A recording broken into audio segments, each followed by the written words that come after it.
भारत का इतिहास सदियों पुराना है। ये इतिहास राजा, महाराजा और रानियों से जुड़ा हुआ है। इस दौरान ऐसी रानियां, महारानियां भी थीं जो अपनी बेमिसाल खूबसूरती और बहादुरी के लिए जानी जाती थी। दोस्तों, आज के वीडियो में उन रानियों के बारे में बताने जा रहे हैं जिनकी खूबसूरती का कोई जवाब नहीं। इन रानियों की खूबसूरती पूरा दुनिया भर में मशहूर थी। इतिहास के पन्नों में कई ऐसी कहानियां दर्ज है जिसे सुनकर आप भी हैरान रह जाओगे। ऐसी है एक कहानी रानी क्लियोपेट्रा की। इस रानी को लेकर इतिहास में कई किस्से दर्ज हैं। इसे इतिहास के सबसे रहस्यमयी रानी भी माना जाता है। इन्होंने 51 ईसा पूर्व से 30 ईसा पूर्व तक राज किया और ये भी कहा जाता है कि इस रानी के दौर में अर्थव्यवस्था जितनी मजबूत थी उतनी किसी और राजा के दौर में नहीं था। रानी क्लियोपेट्रा को लेकर कहा जाता है कि उस दौर में उनसे सुंदर रानी पूरा दुनिया भर में नहीं थी। इतिहासकारों ने उसकी सुंदरता के बारे में लिखते हुए इस बात का भी जिक्र किया था कि वो इतनी सुंदर दिखने के लिए गधी का दूध से रोज नहाती थी और इस दूध में लगभग 300 गुलाब के फूल डाले जाते थे। इसके साथ ही रानी क्लियोपेट्रा अपने शरीर पर इत्र भी लगाती थी।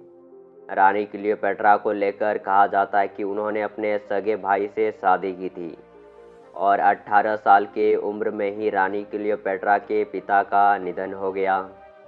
इसके बाद रानी क्लियोपेट्रा गद्दी पर बने रहने के लिए अपने सगे भाई से शादी कर ली। नंबर 2, रानी रूपमती। भारत इतिहास में सबसे सुंदर रानियों में रानी रूपमती का भी नाम आता है। रूपमती एक किसान की बेटी थी। जैसा नाम वैसे ही उसके गुण थे और सुंदर होने के साथ साथ गायन कला में भी माहिर थे। मांडू के अंतिम शासक ने रानी रूपमती के बारे में सुना और एक दिन उन्होंने रूपमती को अपने महल में बुलवा लिया और संगीत प्रस्तुति करवाई। राजा रूपमती के सौंदर्य और गायन से इतना ज़्यादा खुश हुए कि उन्होंने उससे शादी कर ली। और जब अकबर को रूपमती के सौंदर्य का पता चला तो अकबर उसे पाने के चाहत रखने लगे। उसने बाज बहादुर को पत्र लिखा कि रानी रूपमती को उनकी सेवा में भेज दिया जाए। इस बात पर बाज बहादुर को बहुत गुस्सा आया और उन्होंने अकबर को पत्र लिखा कि वो ऐसा नहीं कर सकते हैं। यह पत्र पाकर अकबर गुस्से से लाल पीला हो गया और उसने अपने सेनापति आजम खां को आदेश दिया कि मालवा पर तुरंत आक्रमण करे और रूपमती को बंदी बनाकर ले आए।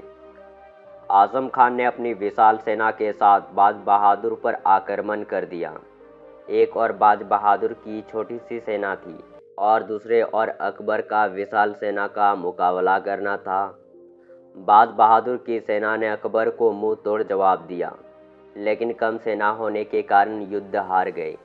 आजम खान ने उसे बंदी बना लिया और जब रूपमती को ले जाने के लिए उसके पास आने लगा तो रूपमती ने विष खाकर अपने जीवन को खत्म कर दिया।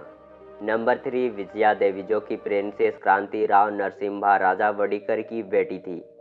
वह देश भर में अपनी खूबसूरती और बहादुरी के लिए जानी जाती थी। उन्होंने लंदन और न्यूयॉर्क के कॉलेज से संगीत की शिक्षा ली थी। इसके साथ ही वीणा बजाने में महारत हासिल थी और उसका शादी कौटल्ला संगनी के ठाकुर से हुआ था। नंबर 4, मीराबाई। मीराबाई हिंदू राजकुमारी थी और भगवान कृष्ण की भक्त थी। मीराबाई अपने सुंदरता और अपने लिखे कृष्ण भजन और अपनी मधुर आवाज़ के लिए जनप्रिय थी। नंबर 5, नूरजहां, जो कि बादशाह अकबर के प्रधान की बेटी थी।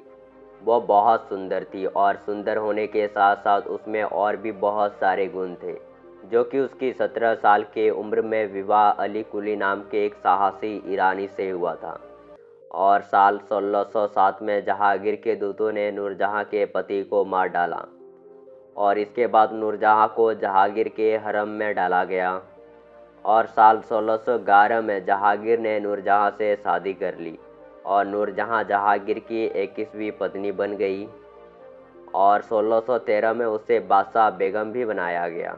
नंबर 6, रजिया सुल्तान, दिल्ली सल्तनत पर राज करने वाली पहली सुल्तान थी। वे बहुत सुंदर थी। इल्तुतमिश ने अपने उत्तराधिकारी के रूप में रजिया सुल्तान को चुना। रजिया सुल्तान ने 1236 से 1240 तक दिल्ली सल्तनत पर शासन किया, जो उसके शासन के थोड़े ही दिनों में दिल्ली के शक्तिशाली शासक बन गई थी।